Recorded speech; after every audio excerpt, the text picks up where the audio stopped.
Shirdi Sai Satcharitra, Chapter 31, The Passing Away in Baba's Presence of Sannyasi Vijayanand, Balram Mankar, Nulkar, Megha, and the Tiger. In this chapter, Hemad Pant describes the passing away of certain devotees and a tiger in Baba's presence. The last wish or thought that a man has at the hour of death determines his future course. Sri Krishna has said in the Gita that he who remembers me in his last moments comes verily to me, and he who meditates otherwise at that time goes to what he longs for. We cannot be certain that we can entertain a particular good thought at our last moment, for more often than not, we are more likely to be frightened and terrified by death. Hence, constant practice is necessary for enabling us to fix our mind on any desired good thought at any moment. All saints therefore recommend us to remember God and chant His name always, so that we may not be perplexed or perturbed when the time for departure comes. The devotees, on their part, surrender themselves completely to the saints, fully believing that the saints would guide and help them in their last moments. A few such cases will be noted here. Vijayanand, a sannyasi from Chennai named Vijayanand, started on a pilgrimage to Manasarovar. En route, on hearing Baba's fame, he halted at Shirdi. There, he met one Somadevji Swami of Haridwar and inquired from him about the Manasarovar trip. The Swami told him that the Sarovar was 500 miles above Gangotri and described to him the difficulties of the journey, plenty of snow, and the change of dialect every 50 kos, and the suspicious nature of the local people who give lot of trouble to the pilgrims on the way. On hearing this, the sannyasi was dejected and cancelled the trip. Then, when he went to Baba and prostrated himself before him, Baba got enraged and said, "Drive out this useless sannyasi. His company is of no use." The sannyasi did not know Baba's nature. He felt discomforted but sat there watching things that were going on. It was the morning darbar and the masjid was overcrowded. Baba was being worshipped in various ways. Some were washing his feet, some taking the teer, that is the holy water, and drinking it heartily, and some touching their eyes with it. Some were applying sandal paste and some scents to his body, and all were doing these things forgetting the distinction of caste and creed. Though Baba got enraged with him, he was filled with affection for Baba, and he did not feel like leaving the place. He stayed in Shirdi for 2 days. When he got a letter from Chennai stating that his mother was very ill, he felt very dejected and wanted to be by his mother's side, but he could not leave without Baba's permission to return home. The omniscient Baba, knowing the future, said to him, "If you so loved your mother, why did you take sannyas? Attachment makes misuse of an ochre garb. Go and sit quietly at your lodging. Wait with patience for a few days. In the Vada, there are many robbers. Bolt your doors and be very vigilant. The thieves will carry everything. Wealth and prosperity are transient, and the body is subject to decay and death.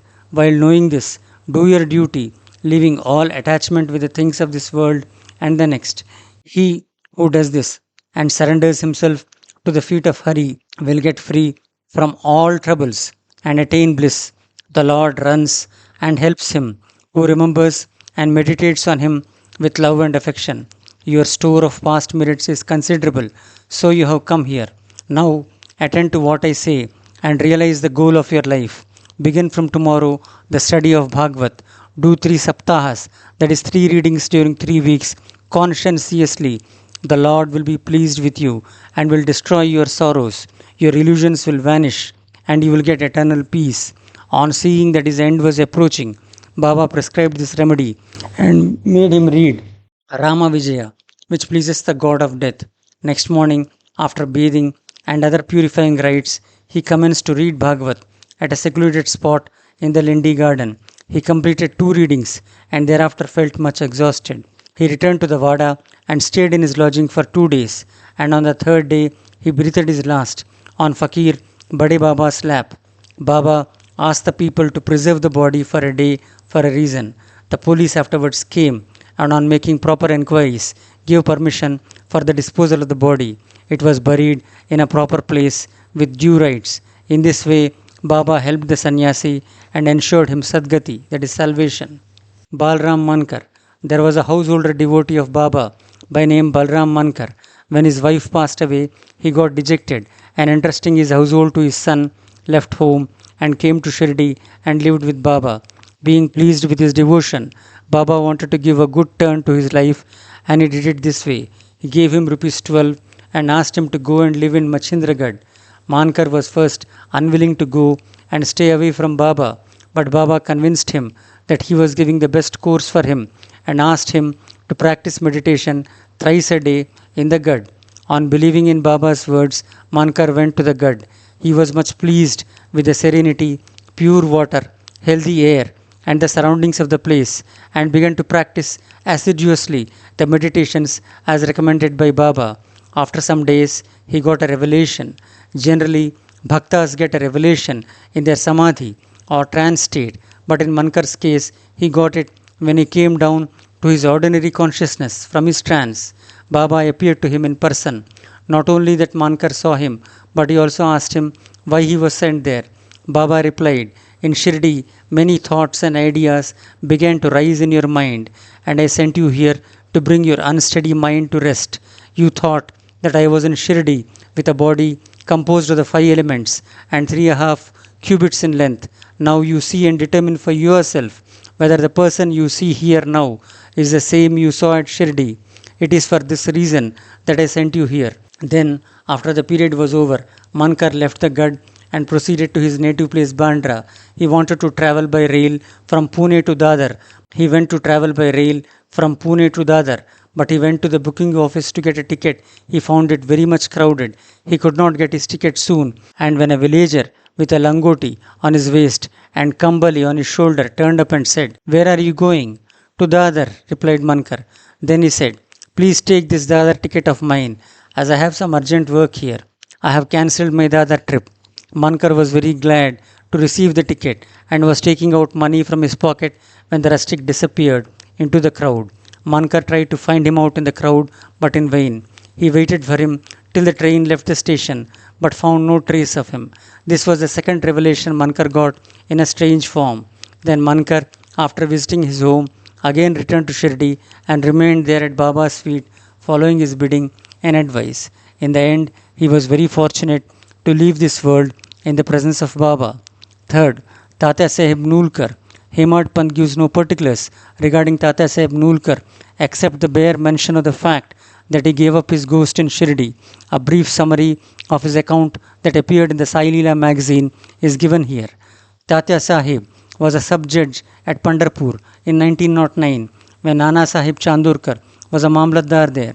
Both met often and exchanged words. Tata Sahib did not believe in saints, while Nana Sahib respected them. Nana Sahib often told him the Leelas of Sai Baba and pressed him to go to Shirdi and see Baba. Nulkar finally agreed to go to Shirdi on 2 conditions. One, he must get a Brahmin cook, and second, he must get good Nagpur oranges for the presentation. Both these conditions were providentially fulfilled. A Brahmin came to Nana Sahib for service, and he was sent to Tatya Sahib, and a fruit parcel containing 100 beautiful oranges was received by Tatya Sahib, the consigner being unknown. As the conditions were fulfilled, Tatya Sahib had to go to Shirdi. At first, Baba was much enraged with him, but by and by, Tatya Sahib got such experiences that he was convinced that Baba was God incarnate. So he was enamored of Baba and stayed there till his death. As his end was approaching, sacred literature was read out to him, and at the last hour, Baba's Padatirtha was brought and given to him for drinking. Baba, on hearing of his death, said, "Oh, Tatya went ahead of us. He won't be reborn." Fourth, Megha. The story of Megha has already been described in chapter 28. When Megha died, all the villagers followed the funeral procession. Baba also accompanied them and showered flowers on Megha's body. After the obsequies were performed, tears flowed from Baba's eyes, and like an ordinary mortal, Baba showed himself overcome with grief and sorrow. Covering the body with flowers and crying like a near relation, Baba returned to the masjid. Many saints have been seen giving sadgadi to men, but Baba's greatness is unique. Even an animal like a tiger came to Baba's feet for being delivered from demerits. It is the story which will now be narrated. Fifth, tiger. 7 days before Baba passed away, a wonderful incident occurred at Shirdi. There came a country cart and stopped in front of the masjid. A tiger was on the cart, fastened with iron chains, with his agonized face turned to the rear. It was suffering from some painful malady. Its keepers, 3 dervishes, had been taking it from place to place and making money by exhibiting it. It was the means of their subsistence. They tried all sorts of remedies to cure it from the malady it was suffering from, but all in vain. Then they heard of Baba's fame and came to him with the animal. They got it down with chains in their hands and made it stand at the door. It was naturally fierce, besides being disease ridden, so it was restless.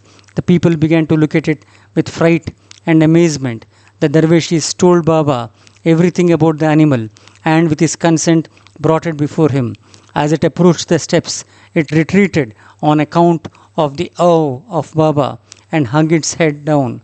When both saw each other, it got onto the step and looked at Baba with affection.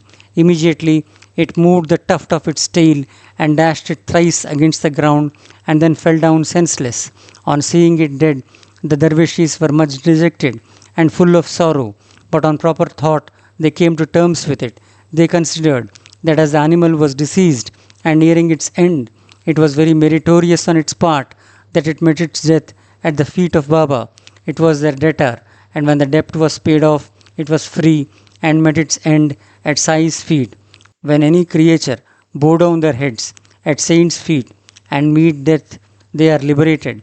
Unless they have a good store of merit on their account, how can they get such a meritorious end? Akhilanda Koti Brahmanda Nayaka Rajadiraja Yogiraja Parabrahma Srimad Sajidananda Samar Sadguru Sainath Maharaj Ki Jai. End of chapter 31. Bow to Sri Sai. Peace be to all.